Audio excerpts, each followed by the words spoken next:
Okay, here at Jim's Mobile Repair and Towing, we don't discriminate what we work on. Busted the front axle, so we got this out of another mower. Totally don't fit this.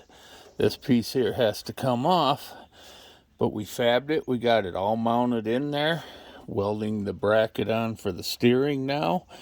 This here goes from this axle to side, or this axle stub to the other one, so they move. There's the steering. I'm gonna weld the bracket there.